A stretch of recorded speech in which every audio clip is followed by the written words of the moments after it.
स्वामी जी, मंच पर आसीन आदरणीय डॉक्टर वेद प्रताप वैदिक जी, मेरे बड़े भाई सरीखे श्री देवेंद्र शर्मा जी, अजय भाई, मेरे बड़े भाई सरीखे श्री ओपी श्रीवास्तव जी, श्रीमती रेणु श्रीवास्तव जी, अन्य सभी सम्माननीय अतिथिगण, स्वामी जी का जैसा निर्देश है, मैं आपसे 15 मिनट में कुछ बातें कहना चाहता हूं, कुछ बिंदु आपके बीच में रखना चाहता हूं। स्वदेशी से स्वावलंबी भारत, ये बात हमें आजादी के 60 साल के बाद कहने की क्या जरूरत है, क्योंकि ये बात तो लोकमान्य तिलक आजादी के पहले कहा करते थे। लोकमान्य तिलक सन 1905 में यही बात पर जगह जगह वर्कशॉप, सेमिनार, सिंपोजियम्स किया करते थे, स्वदेशी से स्वावलंबी भारत। 1905 से 1911 तक सैकड़ों बार उन्होंने इस विषय पर परिचर्चा आयोजित की है। इसी तरह से 1905 से 1911 के बीच में लाला लाजपत राय स्वदेशी से स्वावलंबी भारत की बात किया करते थे।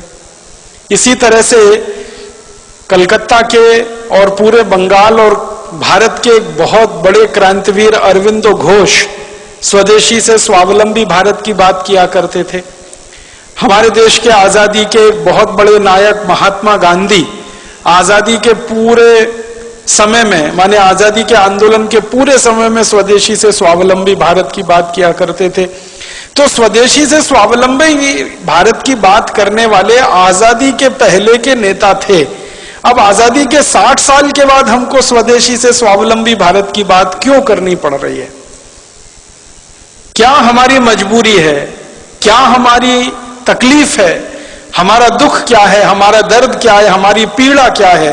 क्यों हमें यही बात कहनी पड़ रही है जो कभी गांधी जी को कहनी पड़ी, लाला लाजपत राय को कहनी पड़ी, विपिन चंद्र पाल को कहनी पड़ी, लोकमान्य तिलक को कहनी पड़ी, वही बात आज क्यों कहनी पड़ रही है? अब तो आजादी आ गई है, अब तो अंग्रेज चले गए हैं, अब तो ईस्ट इंडिया कंपनी भी नहीं है इस देश में, तब तो हम अंग्रेजों के गुलाम थे, ईस्ट इंडिया कंपनी के गुलाम थे, इसलिए हम स्वदेशी की बात करते थे। अब आजादी के 60 साल के बाद फिर स्वदेशी की बात क्यों करनी पड़ रही है?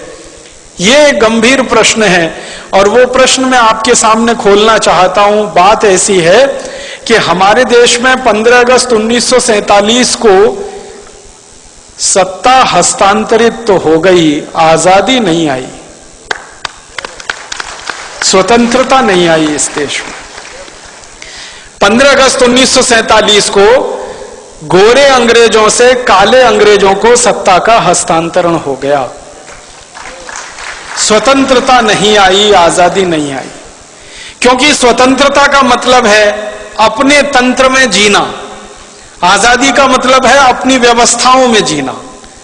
स्वदेश माने अपने देश की व्यवस्थाओं में जीना, अपने तंत्र की व्यवस्थाओं में जीना, तब हम स्वतंत्रता की बात कर सकते हैं। लेकिन आजादी के 60 साल के बाद तो एक भी तंत्र ऐसा बना नहीं इस देश में जो अपना हो। जिस संसद से कानून पारित होते हैं वो संसद अंग्रेजों की बनाई हुई है, वो अपनी कहां है? ये गोल गुंबद जो शून्य जैसा है, ये तो अंग्रेजों का बनाया हुआ ढांचा है 1927 में, जिसको महात्मा गांधी ने बहुत कड़े शब्दों में कहा था कि बम लगा के उड़ा दो इसको। गांधी जी के शब्द हैं ये। संसद को उड़ा दो, राष्ट्रपति भवन को उड़ा दो, क्योंकि वो वॉयसराय का घर हुआ करता था, गुलामी का प्रतीक है। तो गांधी जी से किसी ने कहा कि बापू आप तो अहिंसा वाले आदमी हैं और आप कह रहे हैं इसको उड़ा दो, तो उन्होंने कहा गुलामी के प्रतीकों को संभाल कर नहीं रखा जाता।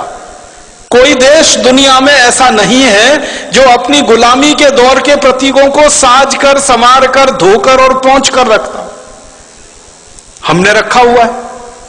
हमारा तंत्र जो संसद हमने बनाई है, दुर्भाग्य से जिसको हम संसदीय लोकतंत्र कहते हैं, ये तो अंग्रेजों का सिस्टम है पूरा का पूरा, जिसको इंग्लैंड में वेस्टमिनिस्टर सिस्टम कहा जाता है, उसको हमने दुर्भाग्य से पार्लियामेंट्री डेमोक्रेटिक सिस्टम कहना शुरू कर दिया, जो कहीं से भी पार्लियामेंट्री नहीं है और कहीं भी डेमोक्रेटिक नहीं। आजादी आई नहीं है, स्वतंत्रता मिली नहीं है।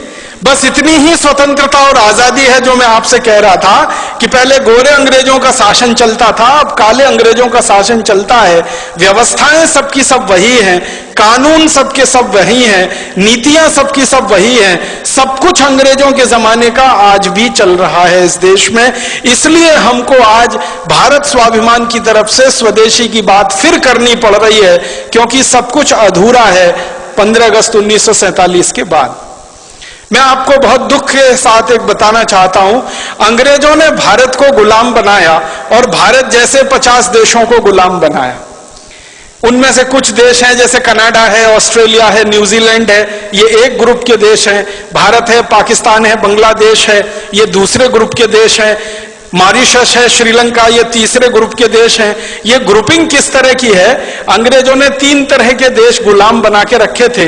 एक देश को अंग्रेज कहा करते थे सेल्फ गवर्निंग कॉलोनीज।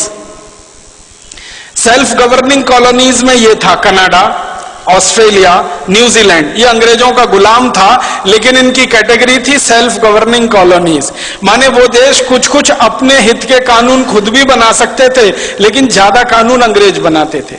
दूसरे ग्रुप में श्रीलंका, मॉरिशस जैसे देश थे, जिनको क्राउन कॉलोनीज कहा जाता था उस जमाने में। क्राउन कॉलोनीज में श्रीलंका था, मॉरिशस था, ये सूरीनाम वगैरह ये देश थे। और तीसरा था डिपेंडिंग कॉलोनीज, उनमें भारत, पाकिस्तान वगैरह वगैरह थे। डिपेंडिंग कॉलोनीज सबसे खराब गुलामी का ढांचा था, सबसे खराब गुलामी का। उसमें क्या होता था कि आपको अपने हाथों, अपने देश के लिए, अपनी व्यवस्थाओं के लिए कुछ भी करने का अधिकार ही नहीं है, सब कुछ अंग्रेजों के पास है, आप तो उनके पूरे डिपेंडेंट हैं। तो वो हम डिपेंडेंट अंग्रेजों के हो गए, क्योंकि हमारे यहां गुलामी आ गई और वो हमारी कुछ छोटी मोटी गलतियों से आ गई। ईस्ट इंडिया कंपनी यहां व्यापार करने के लिए घुस गई। एक राजा था जहांगीर, उसने आगा न देखा न पीछा, लाइसेंस दे दिया व्यापार करने का। जैसे आजकल हमारे नेता विदेशी कंपनियों को व्यापार करने के लाइसेंस दे देते हैं, थोड़े से पूंजी के लालच में कि विदेशी पूंजी आएगी, थोड़ी विदेशी पूंजी आएगी। इन मूर्ख नेताओं को यह नहीं मालूम है कि बाहर के बोतल के दिए हुए खून से कोई मरीज जिंदा नहीं बचता। अगर किसी व्यक्ति का खून बनना बंद हो जाए, अगर किसी देश में पूंजी का उत्पादन होना बंद हो जाए, तो बाहर की पूंजी लाकर किसी देश का विकास नहीं हो सकता। जैसे किसी मरीज के शरीर में खून बनना बंद हो जाए, तो बोतल का खून चढ़ाकर कितने दिन जिंदा रखेंगे आप उस मरीज को? आखिर उसको आज नहीं तो कल अपना खून बनाना ही पड़ेगा, तभी वो जिंदा रहेगा। वैसे ही पूंजी की जरूरत है, तो पूंजी उत्पादन का तरीका बढ़ाना पड़ेगा, बनाना पड़ेगा, न कि ये कि हम भीख मांग के हमेशा पूंजी लाएंगे। तो विदेशी पूंजी पर आधारित ये देश बनाने के चक्कर में सारे दरवाजे खोल दिए। आजादी मिलने के 50 साल भी पूरे नहीं हुए, सारे दरवाजे फिर खुल गए।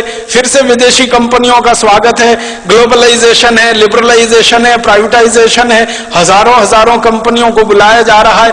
हर एक क्षेत्र में उनको व्यापार करने का लाइसेंस दिया जा रहा है। जिन जिन क्षेत्रों में हम व्यापार करते थे अच्छा, वहां भी उनको बुलाया जा रहा है। पानी बेचने के लिए विदेशी कंपनियां आ गई, आलू का चिप्स बेचने के लिए आ गई, टमाटर की चटनी बेचने के लिए आ गई, आम का अचार बेचने के लिए विदेशी कंपनियां आ गई, डबल रोटी, पाव रोटी बेचने के लिए, अंडरवियर, बनियान बेचने के लिए विदेशी कंपनियां, क्रीम पाउडर, लिपस्टिक बेचने के लिए विदेशी कंपनियां।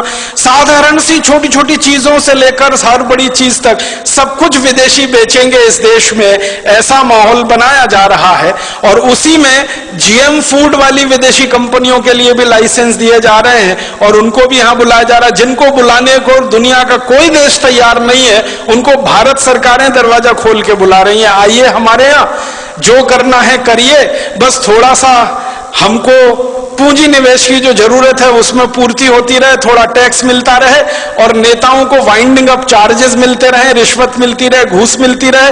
हर विदेशी कंपनी के लिए दरवाजा खुला है। ऐसा लगता है कि भारत कोई खैराती धर्मशाला हो गया है जिसमें हर एक के लिए दरवाजा खुला है, सबको बुलने आने की खुली छूट है।